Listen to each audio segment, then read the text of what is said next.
Good afternoon, ladies, gentlemen, boys and girls. Assalamu alaikum wa rahmatullahi wa barakatuh. My name is Big Akar Ahmed and welcome to today's video. Today we're going to be talking about Israel, how it began, how it formed, where it got its political power, where it got its monetary gain and wealth, and how they went ahead and pushed these Palestinians out and got all of this Jewish population inside of it.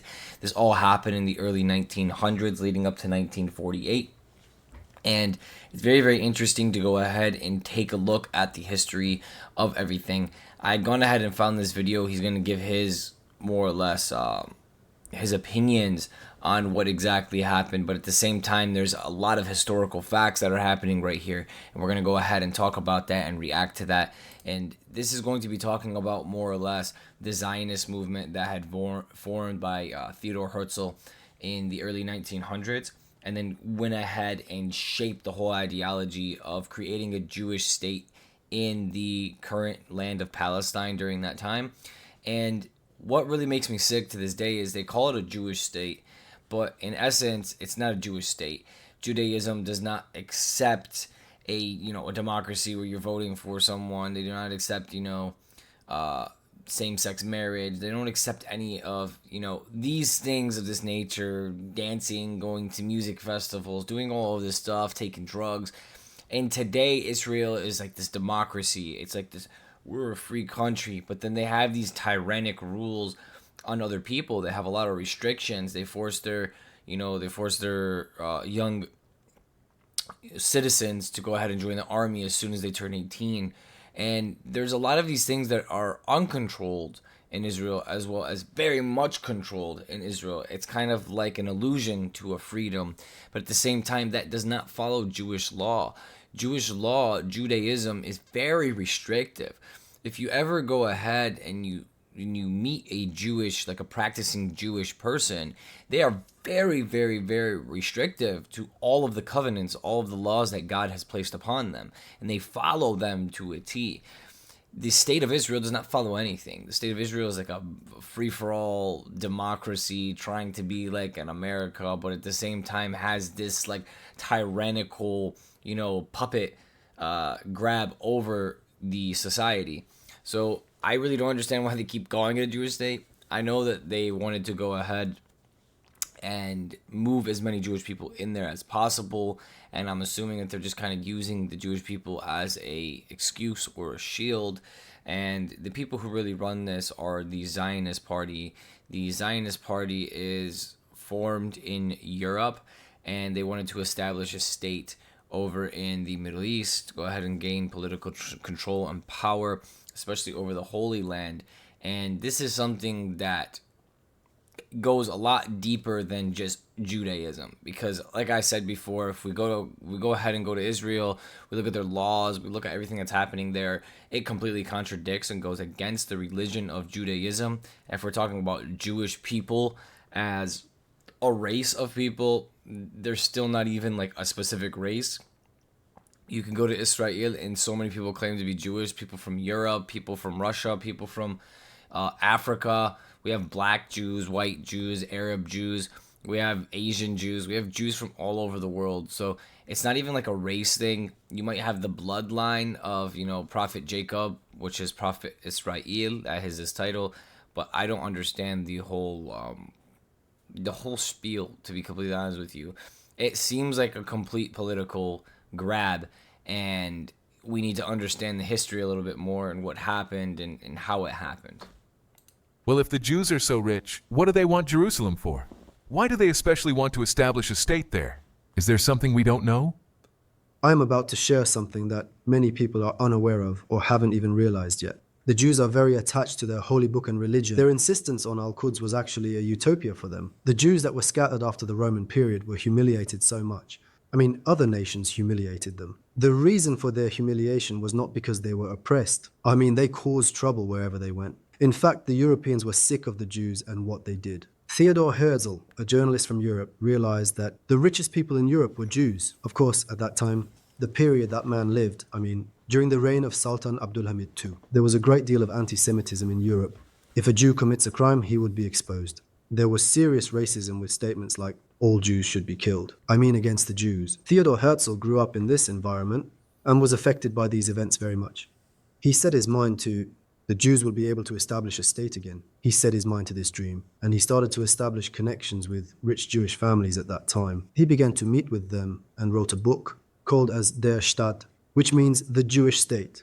In this book, he claimed that the Jews had the necessary power, wealth, and personnel to establish a state. So, in his own way, he demonstrated to the Jews that a Jewish state could be established.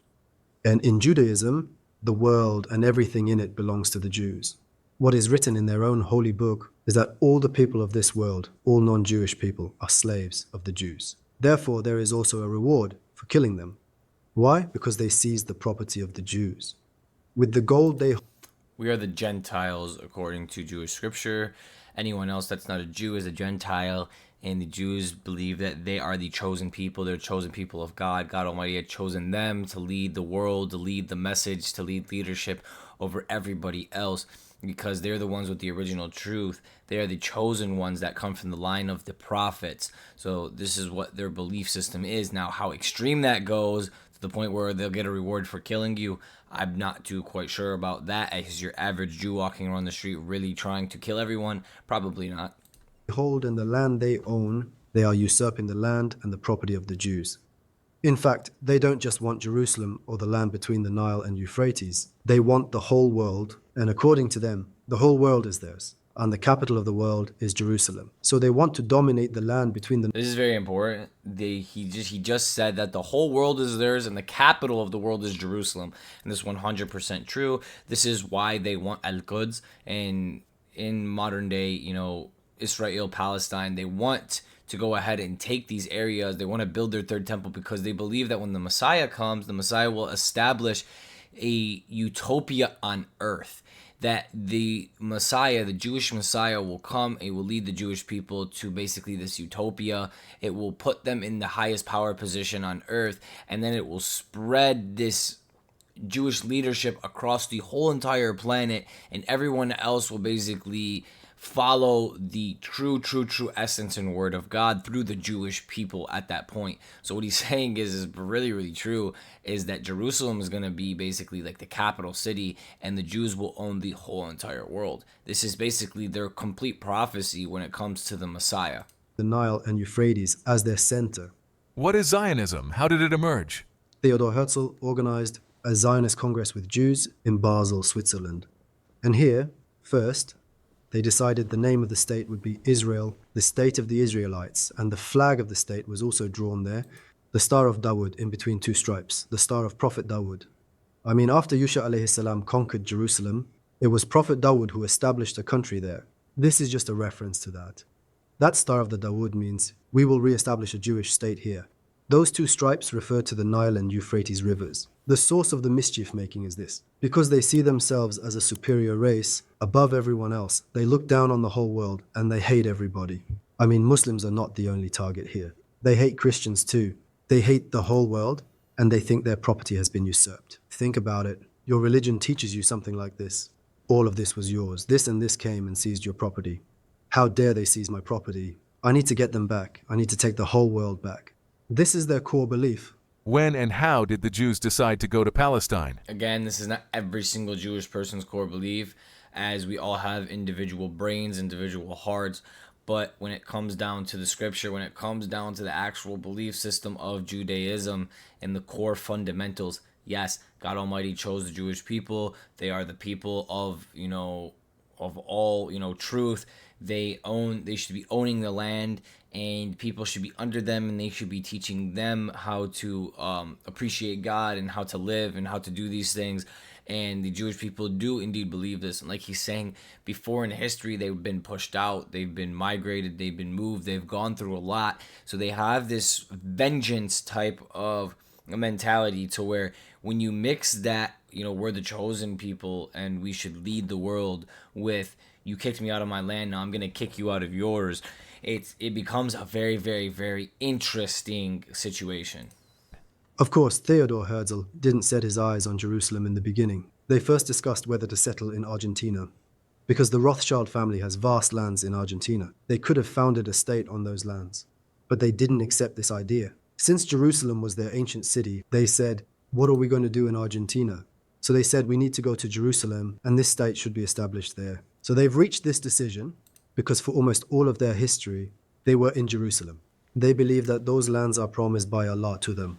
Therefore, they wanted to go to those lands. That's why Theodore Herzl, after the decision, though, of course, who held those lands at that time? The Ottoman Empire, and at that time, Sultan Abdul Hamid II was in the reign. Theodore Herzl had great power with the richest Jews backing him. He visited the Ottoman Empire a couple of times. In fact, 5, according to the visitation records of the palace, met with Sultan Abdul Hamid and made a really profitable offer to the Ottoman Empire. The Ottomans just came out of the war with the Russians, and at that time, the empire was trying to recover itself and pay its debts. Theodore Herzl made an offer to Sultan Abdul Hamid and said, "We will cover all the debt of the empire. You will have no debt to anybody." I mean, think about how much wealth they had. They were wealthy to such a degree that they could pay all the foreign debt of the Ottoman Empire. Imagine how much they have. And he said, "Give us land from Jerusalem so that we can establish a state."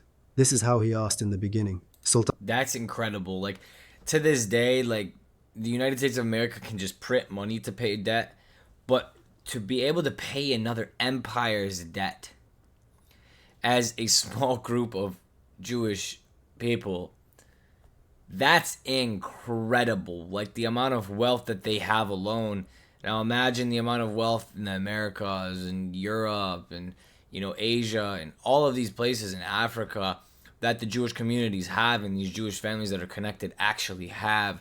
And they own, majority of like the gold industry and the jewelry industries and the mining of these precious metals. They own these industries. And it's very, very, very interesting to see because trade has only gone up. I mean, in the last 100 years, what did gold go up? Gold went up from what, like $2 an ounce to $2,400 an ounce. So it's incredible to see they're in the right industries, and their wealth has only grown by 2,000, 5,000 folds of what it was before. If they were able to pay off the debt of the Ottoman Empire 100 years ago, imagine what they can do now. Sultan Abdul Hamid was already aware of this danger. The Jews establishing a state there, I mean, when he discussed this matter with his pashas, if they established a state, there would be bloodbath. So he already knew what could happen and was aware of the situation. He knew the history of the Jews, he knew the Holy Quran. He knew that the Jews were always the number one enemy of Muslims, and they wouldn't want anything good to happen to Muslims, and they would cause corruption. Abdul Hamid said no to this offer. Never ever. Those lands were conquered with blood, he said diplomatically. Without revealing his real intention, he said that those lands were captured by blood and can only be given by blood. Also, he said, those lands don't belong to me, they belong to my people. I can't give you those lands. Again, he said all this in a diplomatic way. After this, he immediately issued an edict prohibiting anybody from selling land to the Jews around Al-Quds in Palestine. In other words, anticipating that they would try to do something by taking land from there piece by piece, over this name, over that name, he prohibited it. In an article, Theodore Herzl said, "In order to establish a Jewish state, we have to wait for the fall of the Ottoman Empire." This is a very interesting saying. What do we understand from this? The Jews were strong and decided to establish a state and made up their mind about toppling the Ottomans. As long as the Ottoman Empire doesn't withdraw from there, we can't do anything. Then these Jews did everything in their power to make the Ottoman Empire fall. The very first thing they did was to approach them. So Abdul Hamid, he was the leader of the Ottoman Empire. Theodore Herzl came to him, told him, "I want to establish the Jewish land here." He told him, "No, that's not going to happen. I can't give you land. That's not mine. That's my people's land. I'm not going to give you 1 inch of it." And then started creating laws to prohibit the people who were living in Palestine from selling their land to Jewish people from Europe, so that this land could not be taken bit by bit, piece by piece over time. And he made this restriction because he saw clearly what was happening. He did not want that to happen. He wanted his people, he wanted the Ottoman Empire to stay intact, so much so that he denied the offer to take all of the debt off of his empire by just giving a small piece of land up. British, because the superpower of that period, both at land and sea and politically, was in the hands of the British. Thus, in exchange for financial support, the Jews reached an agreement with the British, and they received the guarantee that after the Ottomans, Palestine and Al-Quds would be given to them. Consequently, Sultan Abdul Hamid was overthrown. We joined World War I, and on the Palestinian front of World War I, as you know, we had a defeat against the British. From that moment on, when the British captured Palestine, they respected their agreement with the Jews, because their financial source came from the Jews, Zionists, who had considerable money. Interestingly, the United Kingdom hadn't done anything like this for any other country, but they did it for the Jews. They called for any Jews from Europe who wanted to go to Palestine. Then the Balfour Declaration was announced. It is that famous minister's declaration. In this declaration, it is said, "A land without a people for a people without a land," aiming to dissipate the dislike towards the Jews. They also had all the media power. They provoked everyone against Sultan Abdulhamid and they toppled him. They tried to create sympathy towards the Jews in Europe. They came up with ideas that these people were oppressed and that they also had the right to establish a state. They gradually began to settle Jews in Palestine. From this point on, the Jews began to settle in Palestine, and the British soldiers were patrolling the land. Why? They protected the Jews just in case any Muslim or other group wanted to harm them. So, the British soldiers protected the life, honor, and property of the Jews there, to not let any harm come to the Jews. In a sense, so the Jews could continue to emigrate there, but not many Jews chose to go there. Yes, they thought, we can establish a state, yes, we can reach our goal. Many Jews didn't believe this. After almost 2,000 years of captivity and humiliation, we can't re-establish a state or gain strength. This felt like a dream to them. I mean, I'm talking...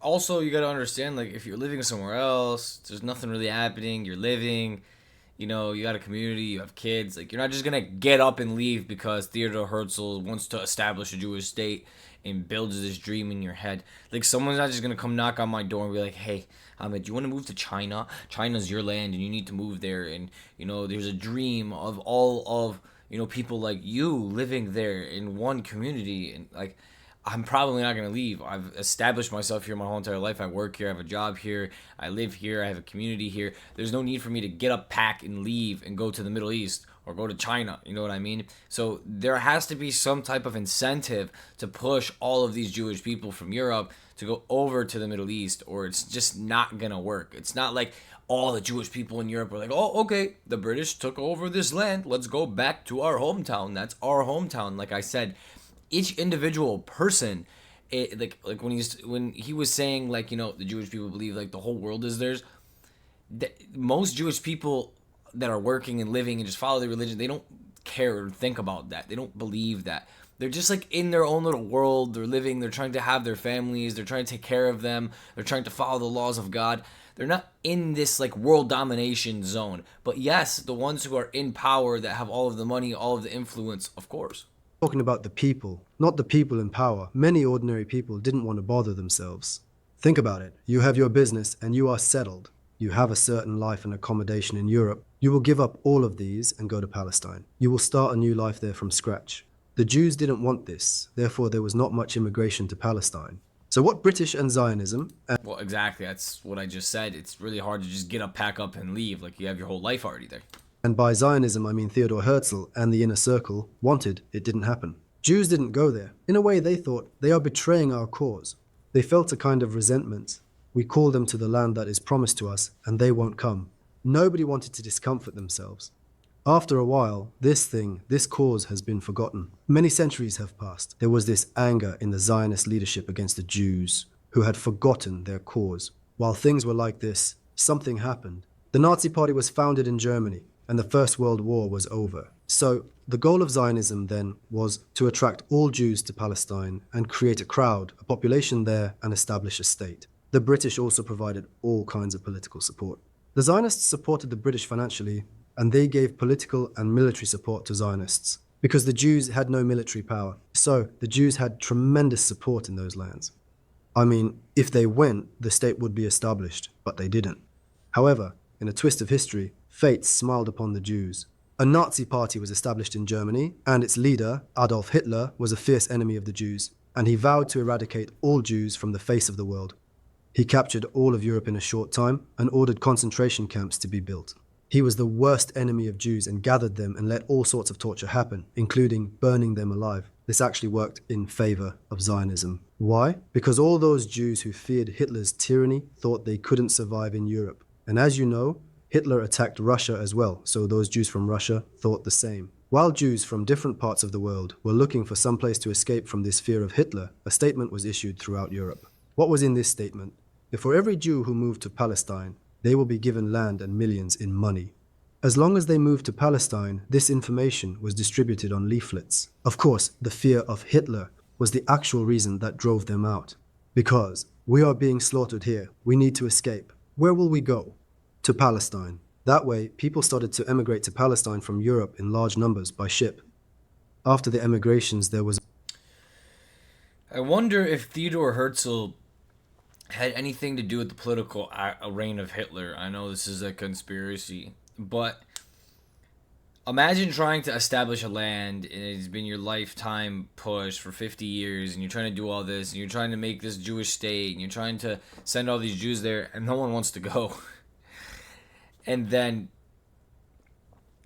this man called Hitler comes up out of nowhere and you can help fund his political power, which will then scare the Jews into leaving Europe and going to this land and finalizing this deal for you, right?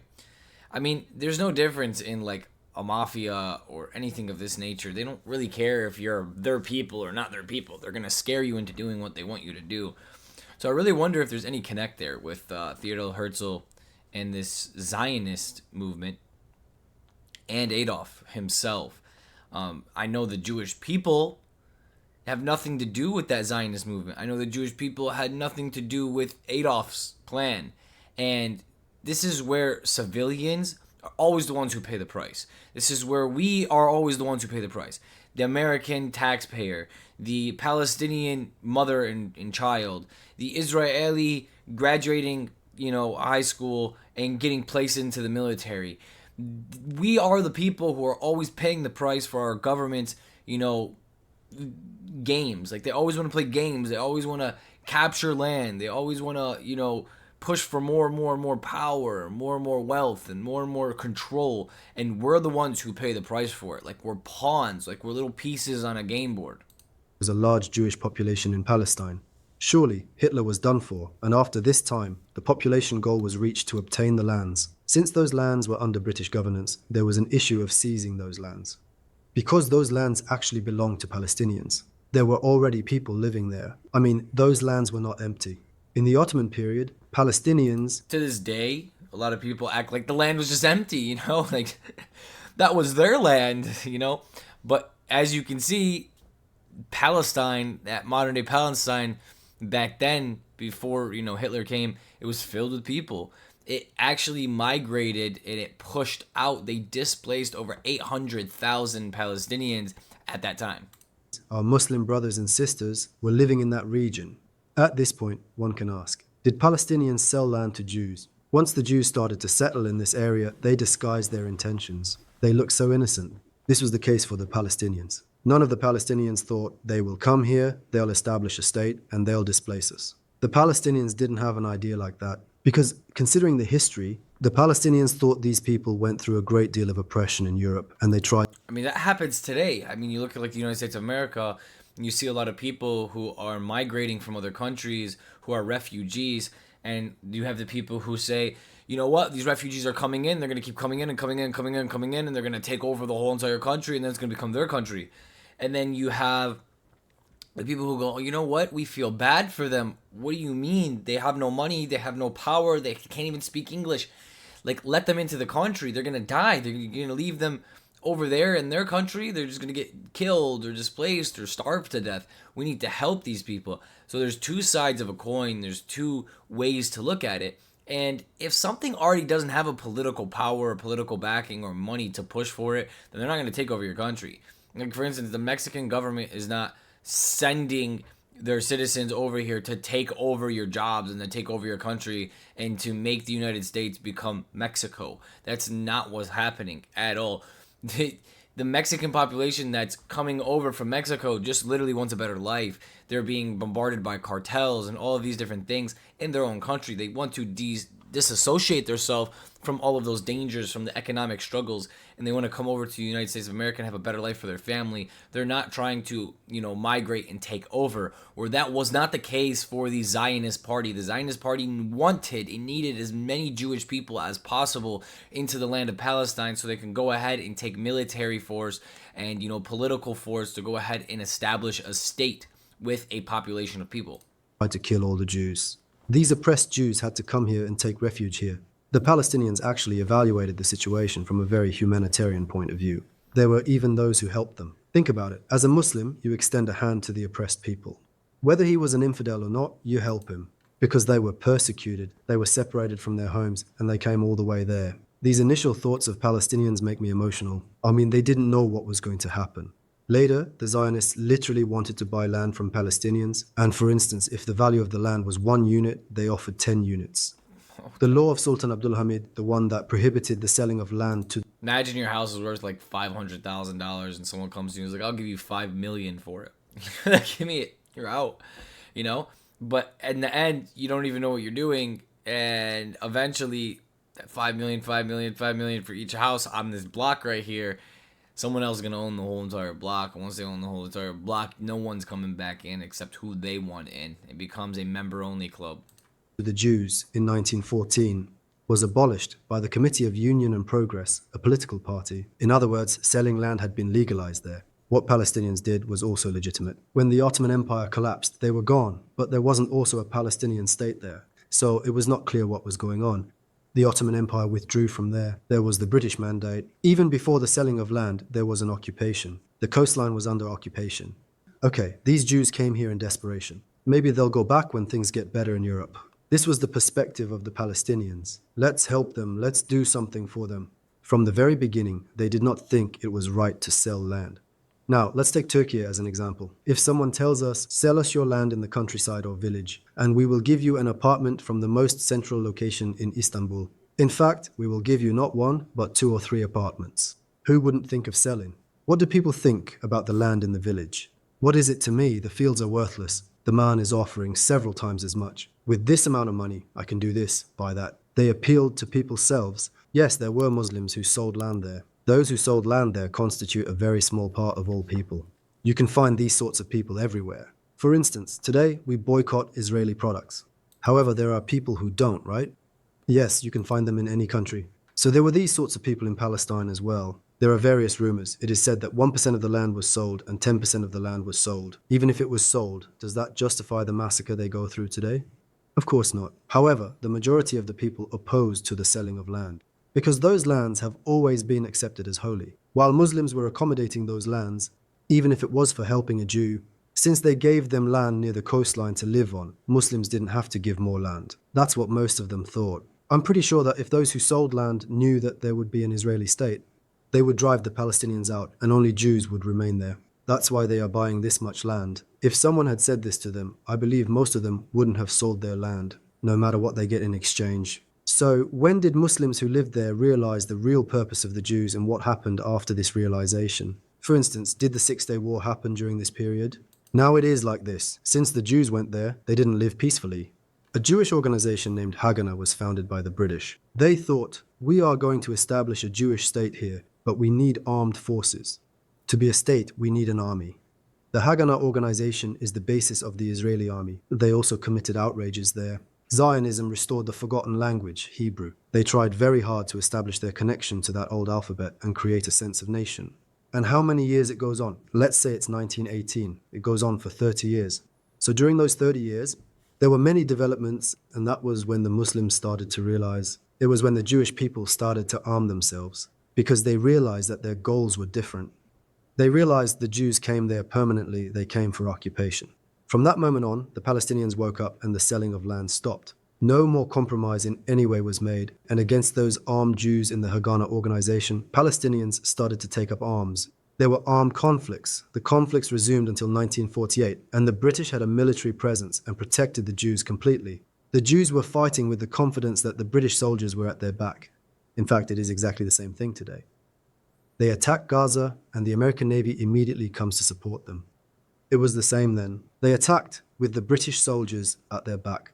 If the British soldiers were withdrawn, we'd see if they could survive there. I need to add that mainly the British forces suppressed these clashes and in an unfair way. This is my boy. This is the naughty boy. They break up the fight. They're angry on the surface, but behind the scenes, they're saying, well done. By 1948, the Jews there had established all the organizations and announced to the whole world that they had established a state called Israel. The state they established encompasses Palestine completely. In other words, they revoked the rights of the Palestinian people. Palestinians said, "We live here, but we didn't establish a state." This is a problem, and it needs to be solved. What will happen to our people? This problem is the same problem that continues today. In 1948, they established the State of Israel, and I believe it was 6 minutes later, the United States of America declared that they recognized the State of Israel. So what do we understand from that? America was already informed about the establishment of the State of Israel. As soon as they declared the State of Israel, all Muslim Arab states around Israel declared war. Iraq, Syria, Lebanon, and Egypt. It was actually obvious that these countries would declare war on Israel. By the way, Israel was willing to fight them. We are still in 1948. They couldn't have established their governmental organization in such a short time. I mean, it is not possible to have it in an instant. It means that they had planned this a long time ago. You know, we are talking about the period of Sultan Abdul Hamid. They had planned this back then. Their organizational structures were planned beforehand, who would hold office and where, because in such a short time, they became a full-fledged state. All of a sudden, there were educational institutions. It's almost like a ready-made pack. Again, these plans were made a long time ago. America recognized the country within 6 minutes without receiving any news. That's how we know it. It's all part of a plan. Israel had the full support of the United States, the United Kingdom, and Europe. As it is today, so was that day. They said that Israel won against all of the Arab countries, but it's far from the truth. If Israel had entered into a war alone, it would have had no chance against those countries of that day, but they had the most powerful armies at their back. They received all kinds of support. Their intelligence activities were very strong.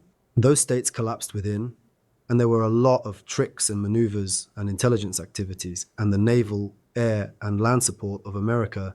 And All right, I'm going to go ahead and stop it there. That is basically how the Jewish state of Israel had gone ahead and formed, and I hate calling it a Jewish state. It's the Zionist state of Israel because Jewish people themselves aren't the ones who did it. They're not the ones who went there and completely formed this state. It was a Zionist plan formed by Theodore Herzl that went ahead and connected to the British government, and they went ahead and funded all of this propaganda, all of this news, waited for the Ottoman Empire to go ahead and fall, pushed in and seized it for themselves, pushed out 800,000 Palestinians from their homes and displaced them, and then built military factions, military powers. And like he said, the United States of America, within 6 minutes of Israel claiming themselves as a state in 1948, within 6 minutes, the United States of America went ahead and recognized Israel as a state. And once this happened, the Arab nations around it went ahead and called for war. Once the Arab nations around it called for war, the United States and Britain went and massively funded the state of Israel to go ahead and defend itself from this war, right? I don't know how much you can defend yourself from something that you came in and forcefully took and then formed a, militant group to go ahead and take more land and then, establish a state that no one recognizes around you. So the Arab countries ended up going to, war with them, and Israel plays the defense card, of course. And there's a very, very big difference, ladies and gentlemen, from a Jewish person who practices their religion and a Zionist who just is like a patriotic, I believe in this country more than anything in the world. There's no such thing as Palestine. Screw Palestinian people type of person. This person's sick in the head. This person is mind controlled and has lost their own thought process to propaganda. They've lost their own thought process to the likes of the Zionist party of Theodore Herzl and his, followers and his, associates throughout the last 100 years almost.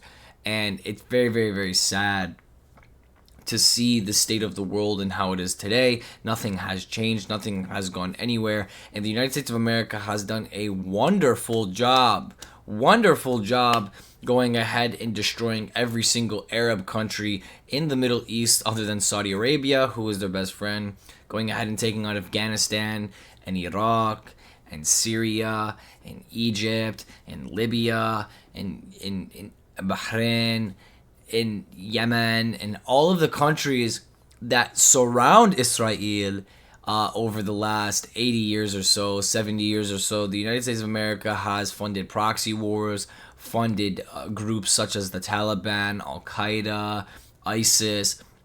That's all of our weapons, ladies and gentlemen. Those are all of our cars. Those are all of our, missiles and tanks that are left on the ground that these groups are using. We funded them. We funded the Taliban to fight Russia. We funded Al-Qaeda to go ahead and do the things that they did and to fight the Taliban. We funded a terrorist group to go ahead and get rid of a terrorist group. We funded the rebels in Syria to go ahead and fight their government, who became ISIS, who is now wreaking havoc across the Middle East. We are the ones who are responsible in the United States of America with our money, our tax dollars, with our president, who ended up leading to the death of over 1 million Iraqis, who are also millions are displaced from their land today. We're the ones responsible for the overthrowing of the government in Egypt, in the political conflicts that are happening there. We are the reason that Gaddafi was overthrown in Libya. We are the reason that Yemen is going through a crisis. We are the reason of all of these things. When I say we, I'm talking about our country, of the United States of America. They have weakened the Middle East around Israel since the start of Israel, not before, after. And it's a complete plan. If you guys cannot see it, you are blind to the fact that that is what is exactly happening to this day. It's not just about the little state of Israel. They want the whole thing, buddy. They want everything. And Saudi Arabia is going to help them do it. Saudi Arabia is their best friend. Saudi Arabia is their blood. If you think Saudi Arabia is not a Zionist state, they are a Zionist state. They control the Holy Land, just as in Israel, the Jewish people control the Holy Land. They're best friends. The people who run Saudi Arabia have Jewish roots. They are the Zionist party. When did Saudi Arabia form? Watch. Saudi Arabia formed what year? 1932. So Saudi Arabia formed in 1932, and Israel formed in 1948. Very, very, very close to each other, very much around each other. And this is all a plan, ladies and gentlemen, and it's been ongoing for quite some time, for 80 plus years. It doesn't take anyone with, you don't need the highest IQ in the world. You don't need to go to school and study to figure this stuff out. Just look. Just openly look. Look at the history that's been going on in the Middle East. Study the wars a little bit. Like, look at the wars. Look what happened. Figure out who the Taliban is. How did some group of raghead Arabs get together and then take over the whole state of Afghanistan and fight Russia out of Afghanistan? Get out of here. There's no way without the support of a large nation like the United States of America. How did ISIS go ahead and take over the whole entire Syrian government and kick out the Syrian forces and then cause mayhem across the Middle East? How did Al-Qaeda form? How did Egypt fall? How did Libya fall? What's going on in Lebanon? Why is the economic state of Lebanon falling and tarnishing like Venezuela? Why are these things happening? Why is Venezuela falling? That is in South America, that is one of the head producers of natural resources in oil and gas.